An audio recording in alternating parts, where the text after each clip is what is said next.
DJ, so you are what you play. So remember to hunt down those tracks that are going to set you apart from all the other DJs and give your audience a night to remember. Music is made up of a range of emotions. You may like a happy, uplifting house, or you may like dark and moody music. A good DJ will know how to piece these musical moods together to create an amazing set. Now, all this aside, one of the most important things is that your music sounds good. So avoid MP3s below full resolution, which is 320K, or if possible, buy WAVs, full resolution audio files. Now that we've got our 2 tracks in time, let's start to mix. But I'd just like to say one thing first. Even though everyone's got their own mixing style, there's one thing you should always aim for, and that is to get your mix as tight and as smooth as possible. You do not want to distract the people on the dance floor with huge volume variations or wandering beats. And remember what I said before about beats, bars and phrases. Even if you don't know your music, if you start the track you're mixing in at the beginning of a phrase, usually it will all fall together and you will have a smooth mix. So let's start to play. I'm going to use the crossfader, which is this down here. Now, as I move this crossfader across, you can hear the track I'm mixing in coming in. We're going from channel A to channel B. When we're in the middle, both channel A and channel B are at the same volume. Now I'm going to move over to channel B.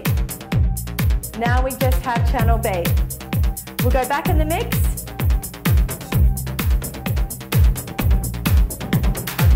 And see, as I move it over, one track fades out and we just go back to channel A. Now, when we both have both tracks at the same volume, you may notice that it sounds very loud.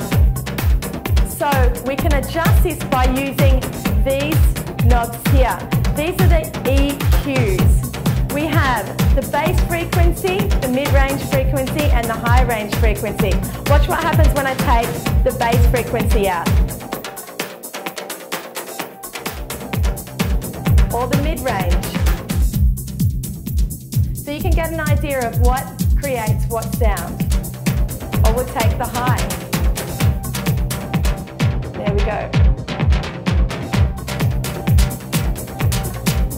Now when you're mixing, to make a smoother mix, you might want to take the bass out of one of the tracks you're mixing, maybe even to mid-range or high, depending on what frequencies are louder in each track.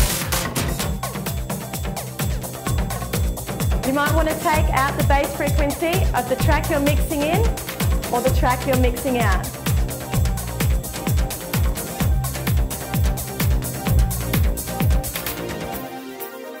There we go. Perfect mix. Now, there is another way that you can mix, and that is using the up faders, which are these here. This will give you more control over your mix and make it smoother in the end.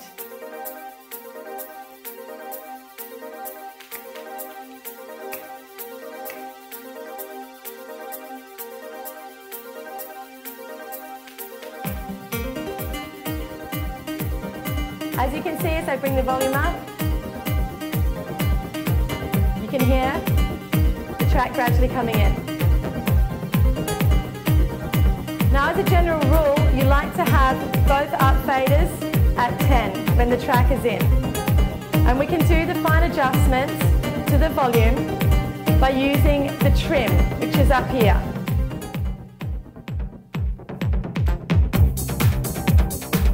Generally, it's best to have your up faders at 10 in case you do a mix maybe and you knock it and that's not good. That's too much of a volume variation.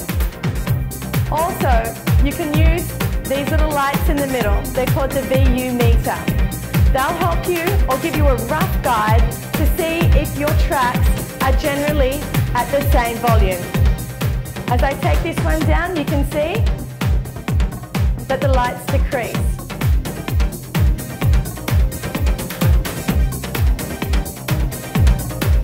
So there we go.